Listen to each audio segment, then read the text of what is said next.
Antes de ser chamado de demônio, Moloque foi chamado de necessidade, muito antes de ser associado ao inferno, ao mal absoluto e aos sacrifícios proibidos.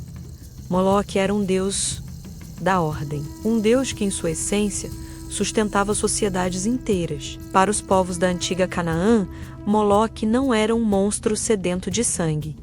Ele era o deus do fogo sagrado, da purificação, do pacto profundo entre o homem e a sobrevivência. O fogo de Moloque não era sobre destruição, era sobre transformação. Era nele que o velho se queimava, para que o novo pudesse finalmente existir.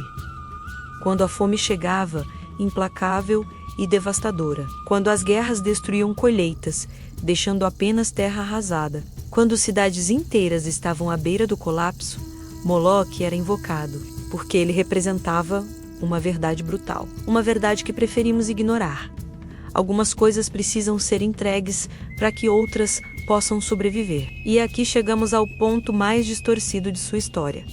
O ritual. Os rituais de Moloque não eram sobre crueldade gratuita, eram sobre sacrifício social. Em tempos de desespero absoluto, quando uma comunidade inteira corria o risco real de desaparecer, algo de extremo valor precisava ser oferecido. Não porque Moloque fosse sádico, mas porque o próprio mundo é muitas vezes cruel. A vida sempre exigiu um preço. Moloque apenas personificava essa realidade dura e inegável. Ele era a representação divina do custo da existência em um mundo implacável. Mas então, novas religiões surgiram no horizonte, trazendo consigo novas regras e novas visões de mundo. E Moloque, com sua filosofia austera, se tornou um problema, porque ele dizia algo perigoso, algo que ia contra as novas doutrinas, que o universo não funciona à base de perdão, mas sim à base de troca.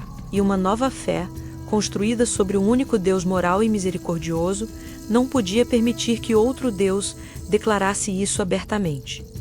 Então, Moloque precisava desaparecer, não como uma ideia, porque a ideia era real demais para ser apagada, mas como uma divindade respeitável. Seu tempo como Deus estava chegando ao fim. E assim começou a grande reescrita da história. O fogo sagrado de Moloque virou o fogo do inferno. O sacrifício social, feito em desespero, foi rotulado como assassinato infantil. O Deus que representava a ordem brutal do mundo virou o monstro da crueldade absoluta. Moloque não foi derrotado em uma guerra de deuses.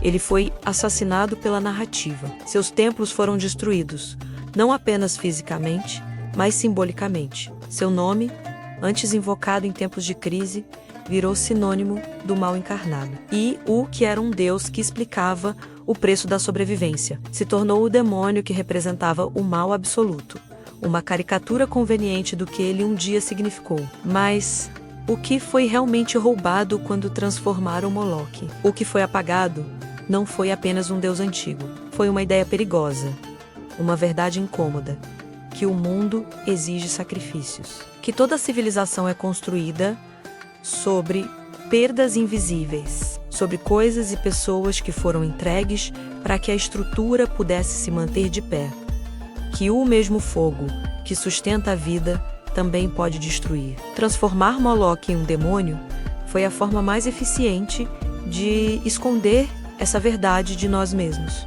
Foi mais fácil apontar para um monstro do que encarar o espelho. Hoje, o nome Moloque ainda ecoa. É usado para descrever sistemas impessoais que exigem vidas, estruturas que consomem pessoas para funcionar, máquinas sociais que se alimentam de sacrifícios humanos. Mas poucos se lembram que antes de ser um símbolo do mal, Moloque era o espelho mais honesto da realidade. Ele não era o mal, ele era a personificação do preço que a realidade cobra. E Moloque não foi o único. Outro deus, ainda mais antigo e poderoso, controlava a morte, o submundo e o destino de todas as almas. Mas ele também precisou ser transformado em vilão, em inimigo da luz. No próximo vídeo, você vai descobrir qual Deus precisou virar o próprio inferno para que o conceito de céu pudesse existir. Observe em silêncio.